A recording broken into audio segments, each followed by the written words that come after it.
Hey everybody, ScoutCrafter here again. It's Monday, which means today's the 15th, and that is the deadline. And today's video, there's going to be two videos out from me today. Today is going to be my contribution to the ScoutCrafter Tool Tote Challenge, which I'm about to show you.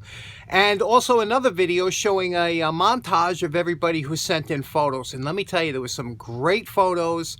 We'll get into that on the next video.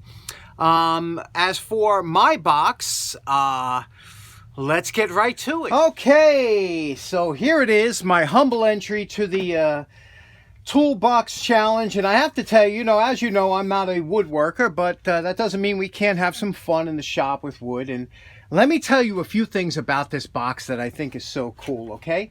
First of all, we have the typical sliding drawer. We have a drawer within the sliding drawer that comes out, a plexiglass bottom so you can see through, and also that it helps slide, which always works well.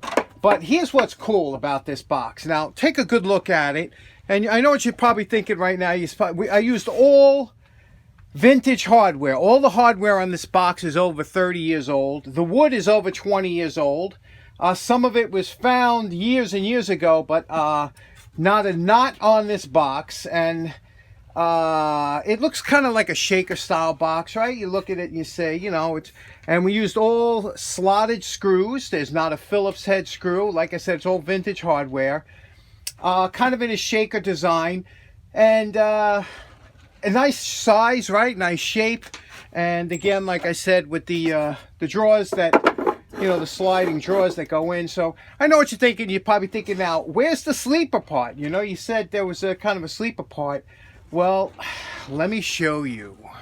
Okay, so I know what you're thinking now. You say, okay, so it's a nice box, but where's the sleeper part? Well, that's the interesting part, and that's where I had so much fun designing this. Now, check this out. You got your regular box here, your regular toolbox, but you say the magic word, and look at that. We have a box within a box. So now, at any time, you could put the box on top like this, close it, lift it up 100 times.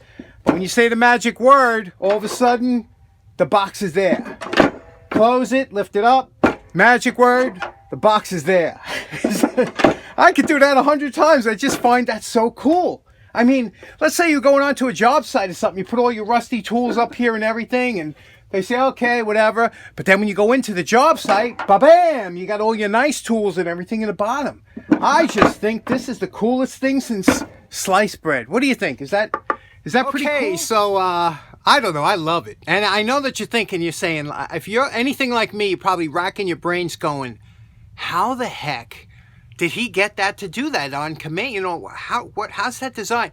I'm not going to leave you hanging. I'm going to show you. I didn't do any video of me making the box, but I took some behind the scene photos just to show you how I did it. And let's go check that out now. Okay, so in order to get away with this, what I thought would be a cool sleeper design. First of all, there's a lot of subtle things in here that kind of trick your mind. Like, you see this handle is captive, all right? So you don't see any holes. So it's a captive handle.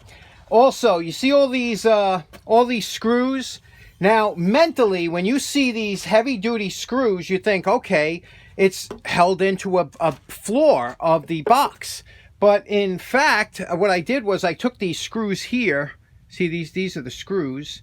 And I cut just the heads off. I only gave about 1/8 of an inch and screwed them into the wood here so they're not protruding through the bottom. So that's number one. So this is all just to give your brain...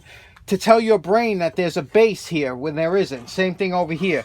These are just, they're all fake screws, more or less, just the heads. So that's pretty cool. Secondly, this here, it's a sandwiched hollow part, and this is where the whole mechanism is in here. And how it works is this handle here. You see the handle? When I turn it, you see that? There's a little piece of aluminum that comes down here with a hook, which will grab on to the box. You see the box here has little pins, okay? And all they are is 1/4 by 20 nuts, bolts there that go through. Plexiglass, so it's strong.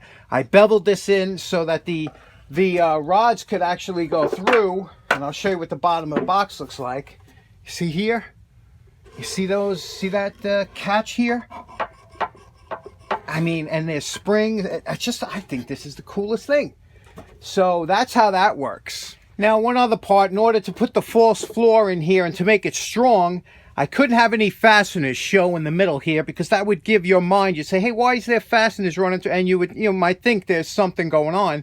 So what I did was I dowel pinned through here on both sides into the base of the box there. So it's not only strong, it could hold whatever it has to. And that's about it. And then as far as the finish goes, I purposely finished this with some vintage Minwax finish. It's like almost like a pecan. I just wanted it to look old. Couple coats of varnish, of semi-gloss varnish. Again, I don't want you to think that this box is anything special when you go into a place, but when you're in there and all of a sudden you have to get to something special, you lift it up and there it is. And you easily put it back on. So there's my entry. So there we go. We have a nice little short my entry video today, and I urge you to check out my other video with a culmination of everybody else's box. Fantastic work they did. Check out that other video, and thanks so much for tuning in. Hope you enjoyed this project, and thanks again for participating. Have a nice day. Take care now. Bye-bye.